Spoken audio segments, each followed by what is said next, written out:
नमस्कार दोस्तों। राजस्थान के बेरोजगारों के लिए देर रात एक अच्छी खबर आई। कर्मचारी चयन बोर्ड को नया अध्यक्ष मिल गया है। अब retired major general Alok Raj board के नए अध्यक्ष होंगे।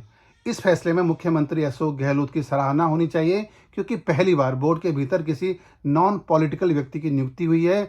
आलोक राज किसी सियासी बैकग्राउंड से नहीं आते हैं और न ही वे सियासत का कोई बड़ा चेहरा हैं, बल्कि वे पॉलिटिकल बैकग्राउंड के बजाय आर्मी बैकग्राउंड से आते हैं।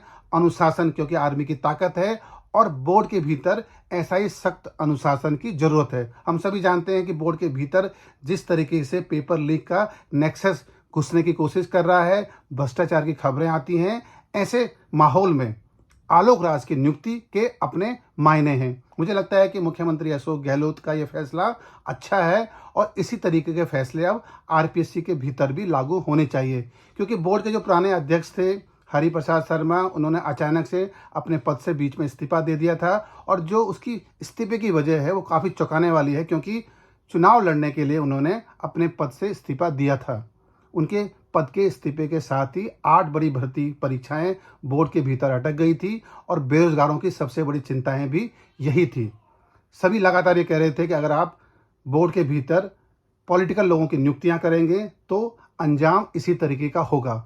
अब गलती सुधारते हुए सरकार ने पहली बार retired major general Alok Raj को बोर्ड का नया अध्यक्ष बनाया है और ये परिपाटी आने वाले दिनों में दूसरे बोर्डों में भी चलेगी। आरपीएससी सबसे महत्वपूर्ण स्थिति में इस फैसले के बाद आ सकता है, क्योंकि वहां भी पॉलिटिकल लोगों की नियुक्ति को लेकर लगातार सवाल उठते रहे हैं। आलोक राज के सामने अब बड़ी चुनौती ये है कि वे बोर्ड के भीतर के भ्रष्टाचार को खत्म करें और जो 8 भर्ती परीक्षाएं जो अटक गई हैं उनकी विज्ञप्ति जारी करें, आवेदन मांगे जाएं, ताकि सितंबर से पहले बड़ी भर्ती परीक्षाओं में नियुक्ति बेरोजगारों को नौकरियां मिल जाएं, क्योंकि राजस्थान में अक्टूबर में आचार संहिता लग जाएगी और दिसंबर में विधानसभा के चुनाव हैं।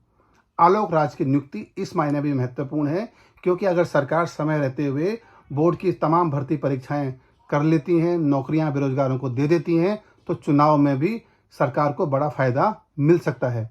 उम्मीद है कि आलोक राज की नियुक्ति के बाद बोर्ड के भीतर अटकी हुई भर्ती परीक्षाएं रफ्तार से दौड़ेंगी और सितंबर से पहले बेरोजगारों को नौकरियां मिल जाएंगी।